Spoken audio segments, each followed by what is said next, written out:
In today's episode, therapist Lindsey Carnick tells us how to fight over pizza and not money. Listen to the episode to gain some insights on creating a safe space for financial discussions and understanding the emotional charge behind money conversations. Stay tuned to learn all of that and more.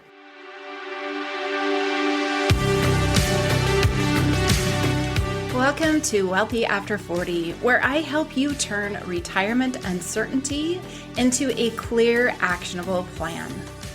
If you're thinking about retirement but feel unsure whether it's even possible, I understand. The gap between where you are now and where you want to be can feel overwhelming, but it doesn't have to. Hi, I'm Daleen Higgins, founder of Elevate Finances and your personal financial coach. Having retired at the age of 50 and have enjoyed over 2 years of retirement bliss, I'm here to help you create your retirement dream and make it a reality. No more wondering, no more guessing, just taking action and building a future for yourself. Join me each week as I guide you through essential topics such as budgeting, cash flow, lifestyle planning, debt and savings, insurance, Medicare, and Social Security.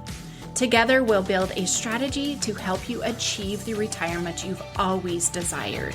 It's time to shift from uncertain to unstoppable and make your retirement dreams a reality.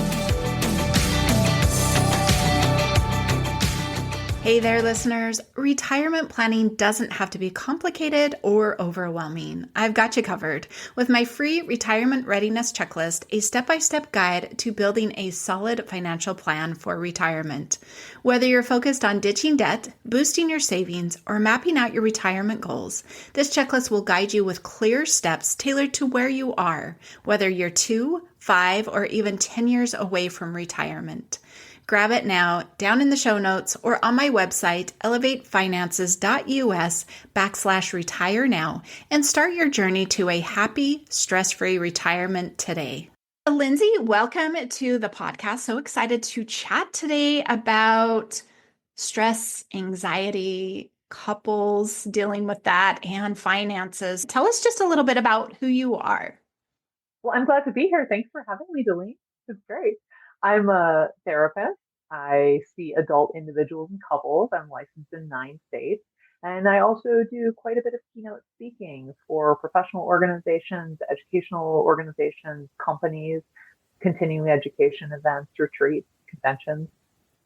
Yeah, very good. So excited to dive into some of the questions I've got and hear the expertise from your side. I know when I was doing my coaching certification, we dabbled a little bit in financial therapy just so we could understand that's beyond you and that recognition so we could actually move forward. So I'm excited for this to kind of go a layer deeper than where my expertise lies. So to kick us off, how can couples create a safe space for discussing finances without conflict? That's such a good question, and it's such a meaningful question, yes, because very few people aren't dealing with finances in some way.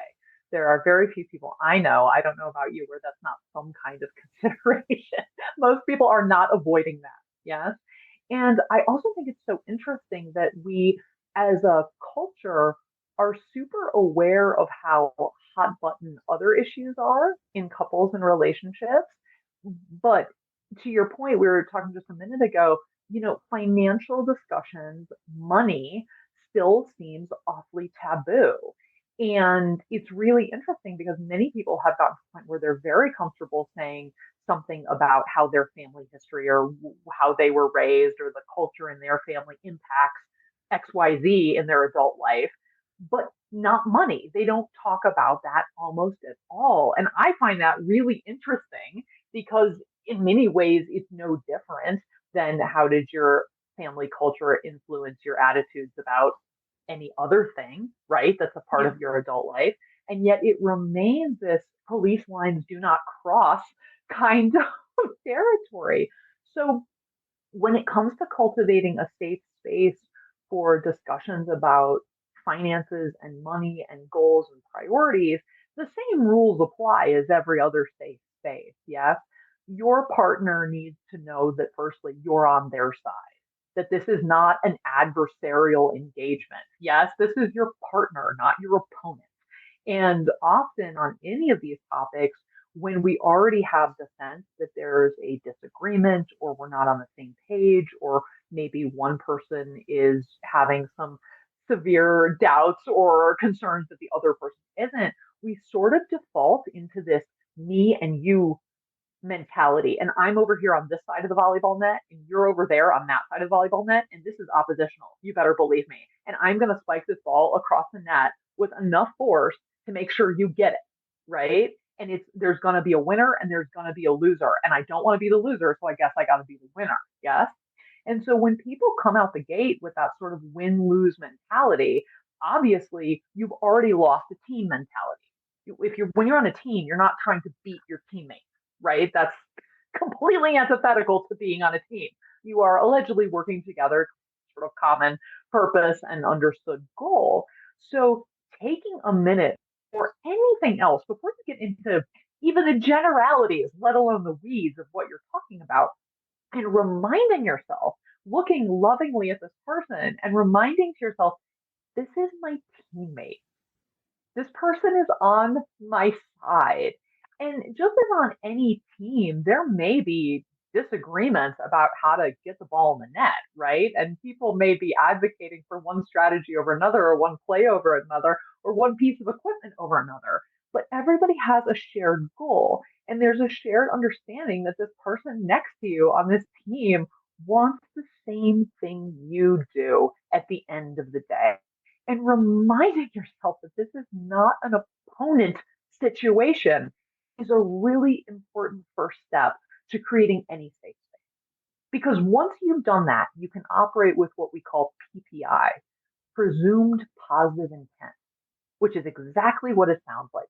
And it's better than benefit of the doubt. Benefit of the doubt is like neutral, presumed innocent till guilty, but I have my suspicions. Presumed positive intent suggests that no, I'm going to come into this with the assumption that you and I both have positive intent towards the same thing. And I'm going to keep that firmly in front of me, no matter how many detailed disagreements we have, because it's going to change the spirit of the whole dialogue.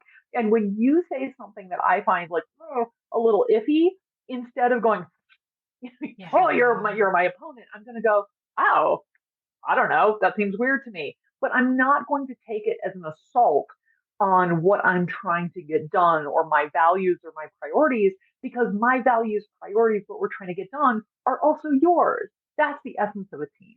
Yeah. That's the first step to creating safe space in any tough discussion. Yeah, I really like the idea of a team. I think there's kind of that individuality because there is one person that is responsible or tasked with, the details of it and handling, and then they're the ones bringing that there. And so, yeah, it's a hard role, I think, for a lot of us to play. And there's a statistic that 85% of women are responsible for the day-to-day finances.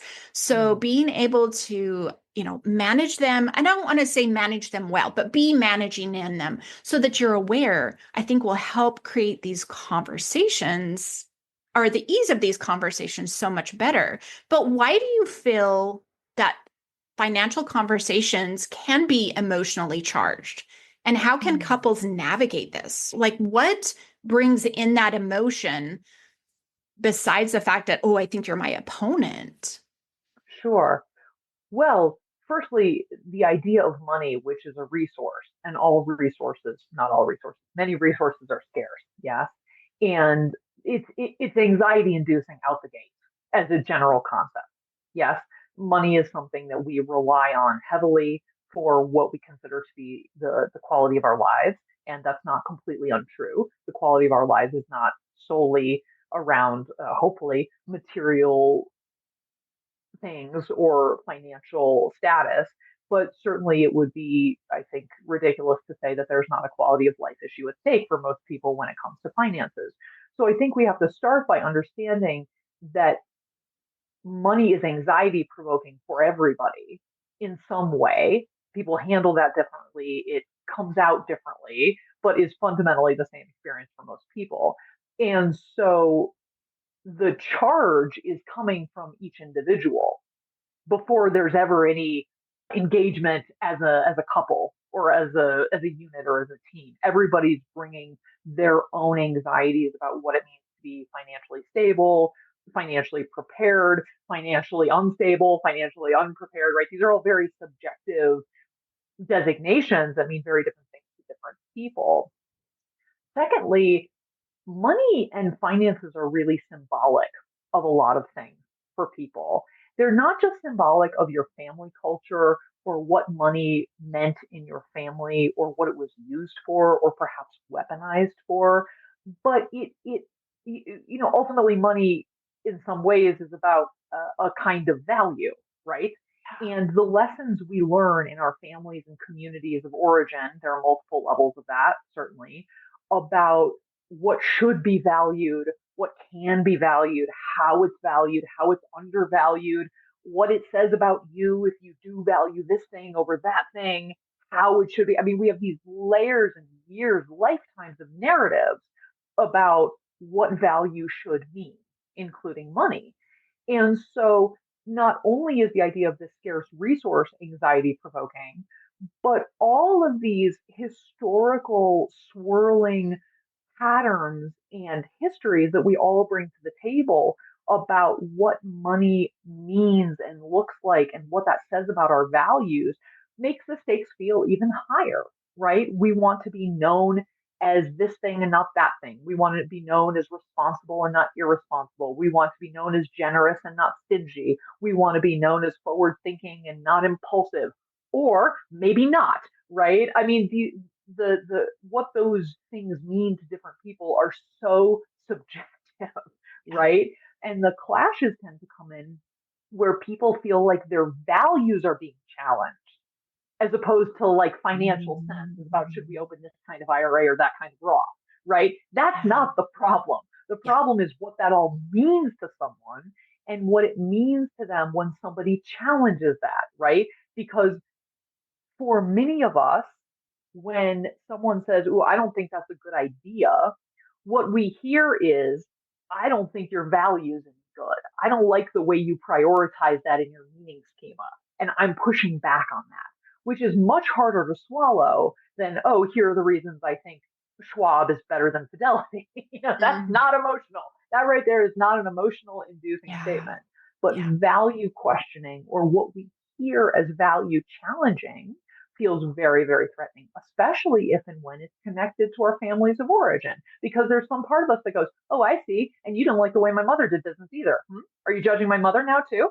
Right? There's some part of us that sort of rears up in this very defensive, hostile, "I don't like what you're implying by thinking you have a better idea than I do" kind of a scenario. Yeah. Yeah. That makes sense. That makes sense. So to kind of go along with that, how can couples come together on shared, financial goals while also maintaining individual spending preferences? Like how can they kind of maybe define that to support, taking the emotion out of it? We've already defined, here's our goals together, and here's what you can do separately. Yes. Well, in some measure, I think that is a question for financial planners because the reality of that question is very relative to where people are in their financial lives and what those goals are. And it can be really helpful to have an objective person who can objectively look at the numbers, who has neither person's set of emotional attachments or baggage or any of those things, to say, like, "Look, people, here's what we have, here's the realities. Tell me what your needs are or what you think your needs are or your desires, and I'll tell you what I think is practical and responsible." And a slight plug for NAFTA, which is that you can go to NAFTA.org and find a fee only financial planner. These are wonderful people who are fee only. They don't make money off investments, and really talk to somebody who can be impartial from aside from the emotional aspect in a way that most of us cannot, no matter how hard we try. And it's okay to admit that. This is not a problem. This is just saying, "Hey, I'm emotionally attached to this, and it would be helpful to have somebody who is not giving us some feedback about what's doable and not doable. I think maybe the other answer there, or the other possibility, is that when we talk about what people want or what they need, right, in terms of our financial life and then my financial life, these things we're doing together, and this is mine, yes, everybody has a different threshold based on their temperament, their history with money. There are people who have financial trauma in their past, from their family of origin, from how they were raised, from previous partners, from scams, from relationships. I mean, all manner of traumas that relate to financial well-being. And it's okay to say, like, look, this is what makes this person feel comfortable. It's not hurting us to let this person have this set up, whatever that set is up is, because it gives them some peace of mind. And again, the key is, as long as it's not hurting the bigger picture, creating peace of mind for somebody is an absolute gift and a blessing. And sometimes we try and outsmart ourselves, in the sense that we go, you know, okay, partner B, you have this idea about what will make you comfortable, but that doesn't make as much sense as if we option Q, right? And that's unhelpful, because at the end of the day, one, you can't reason somebody out of their feelings. Okay. If somebody needs $100,000 in the savings account to feel safe from disaster, then they do. And you're not going to logic them out of that, okay? Because they have their own logic, believe it or not. They've arrived at that based on the logic of their history, okay? And so we have to be very aware of how subjectively judgmental we get about other people's logic, right? That doesn't make sense. This does. No, trust me. If that person's arrived at that, it makes sense to them, and that's all you need to know. And we don't have to agree with that. Let's pick the arbitrary number, $100,000, to feel to feel like you have a good rainy day fund. Some people would say that's ridiculous. That's an insane amount of money for a rainy day fund. Some people would say that's the bare minimum. There's no right or wrong on that. Yes, it's do you want to give your partner the gift of peace of mind? Why wouldn't you? Why would you litigate the logic of something that's emotional anyway? You just say to this person, okay, you know what? If it were up to me, that's not what I would need in the bank for a rainy day fund to feel good. But if that's what's going to give you peace of mind and a higher quality of life, and I love you and I want you to have peace of mind and a higher quality of life, so I'm not going to try and debate you out of this by presenting my rationale for why 50K is good. So there's a fundamental respect for not being able to identify with how other people feel about it, but respect it anyway and go, you know what? Certainly doesn't hurt us to have 107K in a rainy day fund. That won't hurt you, Yeah. at all. Yeah. And sometimes, working with a financial advisor of some sort or a financial counselor can really help you be into making those sorts of decisions in a pragmatic way that covers everybody's bases, because everybody wants peace of mind. And if you're on the same team, you want your partner to have peace of mind, whether it's what you need or not. If we go back to a literal team analogy, we could say, let's just say your teammate, you're on a soccer team, okay? And your teammate has a superstition, and before every game, he takes a Sharpie and writes something on his calf. You don't care. It's helping him. He feels good about it. There's no reason to try and tell that person that that's not what they should be doing. You don't have to do it if you don't need it or if that doesn't make you feel good, but there's no reason to rain on their parade. Yeah. I love that. I loved when you said it's a gift. Not understanding somebody's logic happens a lot, but to recognize that it is their logic and they got there, and to allow them to have that, that's you allowing them a gift and It's you not giving a gift. fighting. It's you Yeah. absolutely giving a gift. And it's interesting because you're not just giving a gift to that person, you're giving a gift to yourself as part of that team. You are giving yourself the gift of trusting that you are on a team with a teammate who knows themselves and is speaking up for themselves. And what you don't want is someone who doesn't speak up for what they need. That's the death knell right there for trust. Okay. Yeah. And sometimes when, we see this on a small level in our relationships all the time. If you start to hammer on your partner or really anybody with your logic about why they shouldn't feel the way they do about anything, they will stop telling you. They will stop talking. They will stop communicating because it's no longer, forget being a safe space. It's no longer a hospitable space. Nobody wants that. And when people stop talking, it's because they've stopped trusting. And that's a slippery slope. Yeah. Yeah. Okay, that kind of leads us into my next question about what are some habits or routines couples can have or start putting in place to create this healthy communication? I mean, we've talked about a lot there. Are there some other things they can lean on or to, just like you said, if they've shut down and not talking, it's because they don't trust you Mm. anymore. Like, how can they make sure that what they're trying is best? I Mm. think sometimes we are like, well, I'm doing the best thing I know and I'm doing good. And from their perspective, but how can you help them kind of come together with maybe routines or habits or, daily suggestions, weekly suggestions, something like that? Mm. Certainly professional help is really helpful. It's not to be underrated. And one of the things that I like to point out to people, whether they're individuals or couples, is that professional help doesn't mean you have to sign up to go in and see a therapist once a week for the next 2 years. That doesn't mean maybe you see somebody 4 times and you get a little outside perspective and you have somebody go, you know, I can see the forest here and let me give you a description of the trees, okay, and what's happening. And people find that so relieving so quickly because it takes the burden off of them to think for themselves and for the couple at the same time. When you're having big feelings, it's really hard to be strategic.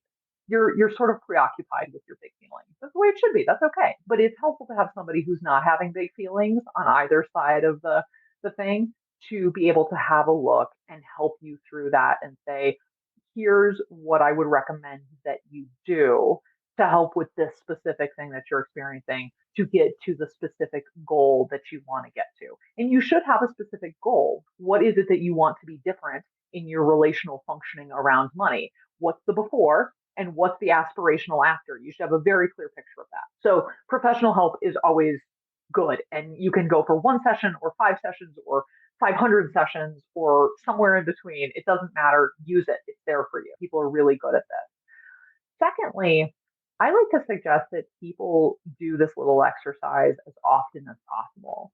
And the exercise is that you pick a really low stakes. In fact, when I say low, I mean no stakes issue, zero stakes. An example of a zero stakes issue is what do you like on your pizza? Zero stakes. Now, assuming you don't both have identical taste in pizza, it has to be something that you do not overlap completely in the Venn diagram on. The fear, one of the primary fears around having hard conversations, okay, the reason people avoid them is because they're afraid of disconnect.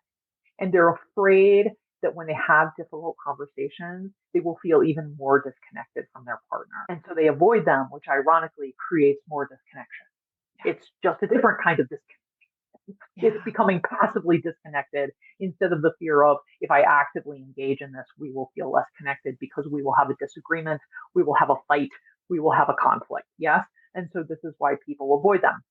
And I love to tell people and show people because this really is a remarkable thing to experience if you haven't experienced it before, that you can have a flagrant disagreement and stay 100%.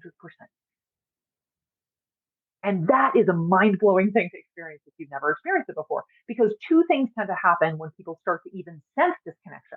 One is they preemptively withdraw because they're afraid of the other person withdrawing first. And they don't want to be, it's like you want to be the breakupper, not the breakee, right? In a breakup. So people go like, oh, you're going to disconnect from me. I'm going to withdraw first, right? I'm going to sort of standoffish and aloof and maybe stonewall or maybe, get a little sour, whatever it may be before you do.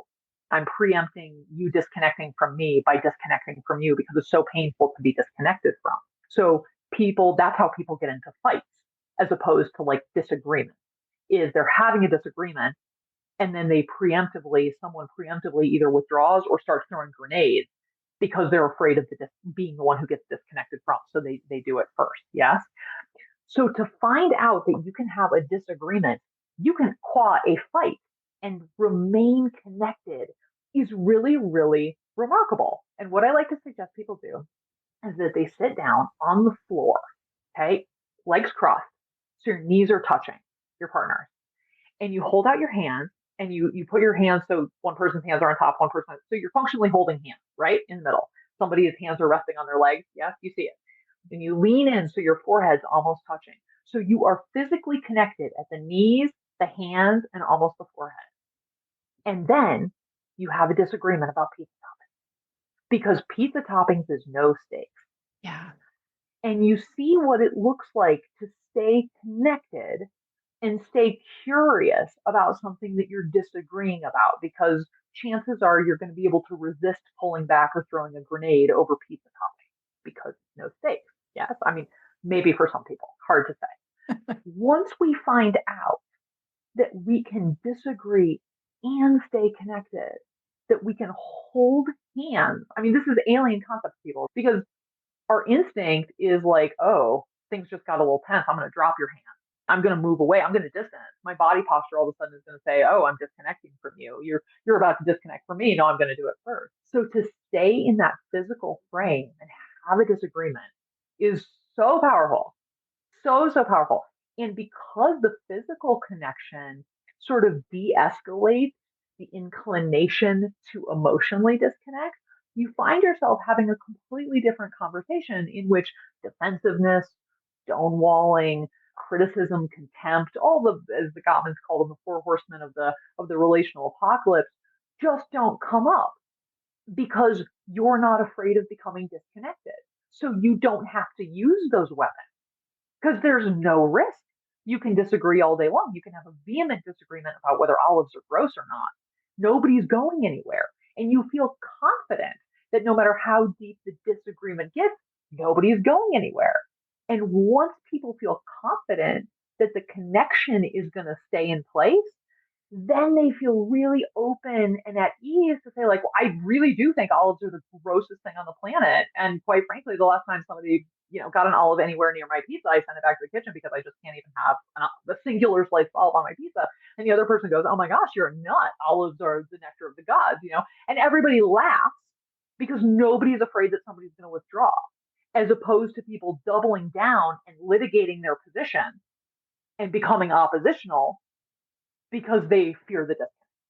I love that. A very simple exercise to put into place for those more difficult times. So good, so enlightening. So, thank you for all of your thoughts and all of your words. Do you have any last bit of information you would love to let listeners know about stress and anxiety, couples, anything? Well, yes, so many things. One would be I would encourage, just on the tails of the last thing we were talking about, I would encourage everybody to take a second and imagine this. What would it be like if instead of saying to your partner, we need to talk, and you guys sit down at the kitchen table, like across from each other, and somebody's got a notebook and the lights are dim? What would it be like if you treated every conversation, no matter how big and hairy the topic, as one that could be had sitting on the floor with your knees touching, holding each other's hands with your foreheads touching? Just imagine that for a second. I'm not saying, is it possible? Do you believe that's true? Any of that. Imagine what it would be like if you went into every hard conversation with your partner with the assumption that they were, one, on your team, two, wanted to meet your needs in addition to getting their own needs met, and three, are going to stay connected to you and that you don't have to fear disconnection. How would you show up differently if you believed that that is what was going to happen? And the answer is startling for most people when they imagine how different that would look if they never had another conversation sitting at the kitchen table or whatever your serious conversation spot is, right? If every conversation had the spirit of, no matter how hard this is, no matter how many big feelings I have, no matter how hurt my feelings are, I trust that you're still on my team and that I can have hurt feelings and it doesn't mean that you switch teams. It means that there was an accident and that you want to help me with that. In the same way that when you imagine a beach volleyball competition and once in a while somebody goes for something and they accidentally like elbow the other person in the face, okay? The other person's genuinely hurt. I mean, people get their nose broken doing this all the time, right? It doesn't mean that their teammate doesn't want to help them with their broken nose. It doesn't mean that you hit me in the face, you must not be my teammate. It means that hard things happen when you're on a team. And sometimes instead of spiking the ball across the net, you accidentally whack your teammate in the face. And your teammate can hear that from you. They can hear you say, "Oh my God, I can't believe you hit me in the face." And they will say, "Oh my gosh, I'm so sorry." Not, "Well, you should have looked out where you're going." You got to trust that they're on your team, even if you're upset with them. Yeah. Yeah. Yeah. So that you can have hard conversations with hurt feelings, with all of those things, and maintain the connection. And that's true everywhere in your life. Yeah. I loved you basically summarized everything we discussed. Those 3 simple points came down to a different perception on having hard conversations. And I love that. I absolutely love that. So, Lindsey, where can listeners connect with you to learn more, to reach out for help, or all of those things? I'm on the web at onwardpsychservices.com. That's PSYCH psychservices.com, onward, because I believe in moving forward, not backwards, nor staying still. Yes. You can certainly find me under Lindsey Carnick Therapist on Instagram. Every Wednesday, I publish practical tactical videos with practical tactical coping skills that people can use immediately. I like actionable advice that doesn't require additional time carve outs or equipment or facilitation, anything that nobody has time for anyway. So I'm on Instagram, I'm on YouTube. I think I'm basically in all the places under Lindsey Carnick, LinkedIn, so on and so forth. I also have a phone number. I answer the phone. It turns out those things ring. And then you can like do that, like what we're doing, you can, and I answer the phone and my phone number is on my website, or people can fill out a contact us form if you'd like. Awesome. I love that. All of the contact information will be in the show notes. So if you have been inspired by Lindsey and you're like, I need to know more, go call her because she will answer. So thank you, Lindsey, for being here. I appreciate your time and your advice. My absolute pleasure. Thank you so much. It's been a delight. Thanks for listening. Each week, my goal is to help you get one step closer to retirement so you can be excited for that big day instead of stressed and just hoping it will work out. If today's episode got you thinking about your retirement plans and you're wondering if you're on the right track, I'd love to connect. Let's explore how you can confidently design the retirement you've always dreamed of by booking your free retirement vision session today. In this 30-minute call, we'll clarify your cash flow, what's coming in, going out, explore or refine your retirement dreams, and make sure you're not missing any key areas that may impact or delay you in reaching your retirement goal. Book your call using the link in the show notes below. Don't wait to get clarity. Take that first step toward your dream retirement today.